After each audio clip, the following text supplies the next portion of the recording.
सुप्रभात बच्चों।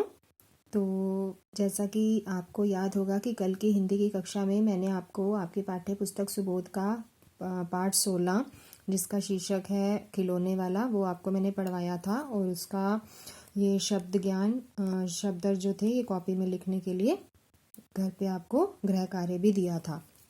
इसके बाद हमने ये बताइए भी कर लिए थे, जो हमने खाली बताने ही होते हैं।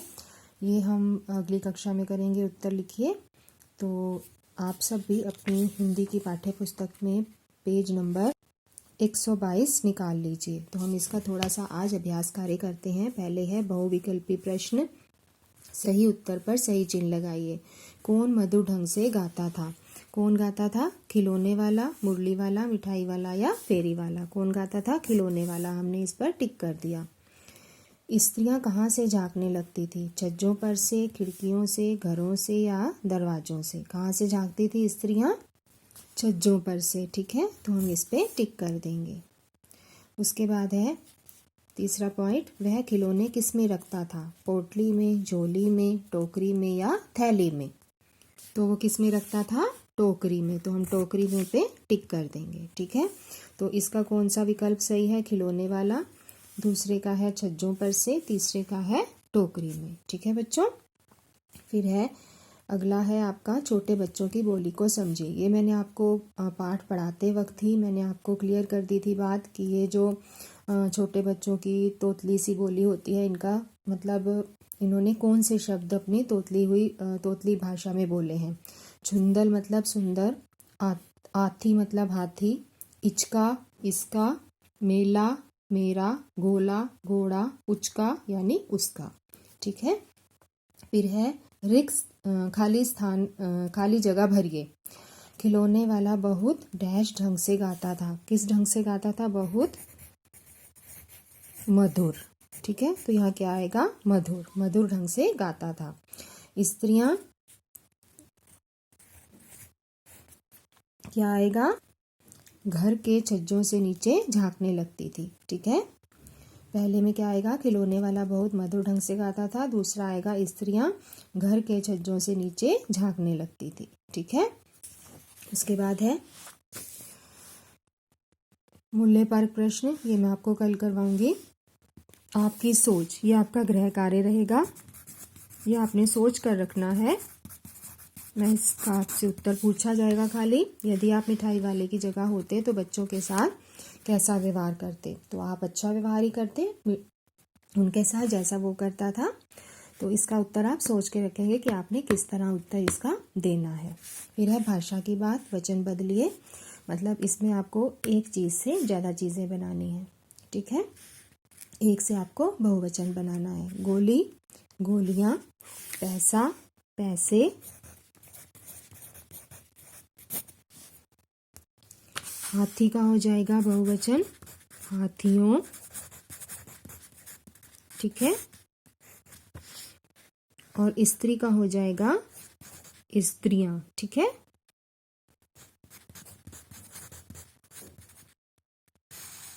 स्त्रियां। ठीक है, गोली गोलियां, पैसा पैसे, हाथी हाथियों, स्त्री स्त्रियां। ठीक है बच्चों। अगला है आपका खेल खेल में। तो ये एक कविता सी दे रखी है, हम पढ़ते हैं इसको। आया खिलौने वाला आया, रंग बिरंगे खिलौने लाया, मैं तो इससे लूँगा हाथी, यह हाथी है मेरा साथी। ऐसी कविता घोड़े के लिए भी लिखिए। तो ये भी आपका गृह कार्य है। आपने ऐसी ही ये हाथी के ऊपर कविता लिखी है 4 लाइनों में। तो आपने भी ऐसे ही 4 पंक्तियों में घोड़े के लिए कविता लिखनी है। गृह कार्य है कार्य पुस्तिका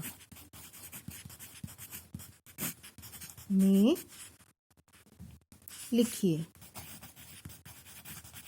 ठीक है, तो ये आपका गृह कार्य रहेगा, कार्य पुस्तिका में लिखिए। ठीक है, तो आपने इसकी जो 4 पंक्तियां लिखनी है कविता की घोड़े के ऊपर, वो आप ऐसे ही लिखेंगे। पाठ 16, फिर उसका शीर्षक लिखेंगे खिलौने वाला, जैसे आप शब्दार्थ लिखते हैं ना, बिल्कुल वैसे ही। उसके बाद आप ऊपर लिखेंगे कि कविता कविता का नाम लिख देंगे। जैसे घोड़े के लिए है आपकी, फिर उसके नीचे आप 4 पंक्तियाँ लिख दीजिए, 6 लिख दीजिए, जितनी भी आपको लिखनी है आप लिख दीजिए। ठीक है। तो इसके बाद अब हमने आज किया, एक तो बहुविकल्पी प्रश्न किया, खाली स्थान किए हैं और वचन बदलिए किए हैं।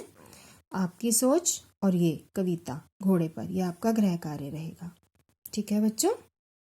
तो इसके बाद आप अपनी हिंदी की कॉपीज़ भी निकाल लीजिए, कार्य पुस्तिका। मैं उसमें आपको इस पाठ के कठिन शब्द भी करवाने जा रही हूँ। तो ऐसे लिखेंगे ऊपर, पाठ 16 खिलौने वाला कठिन शब्द।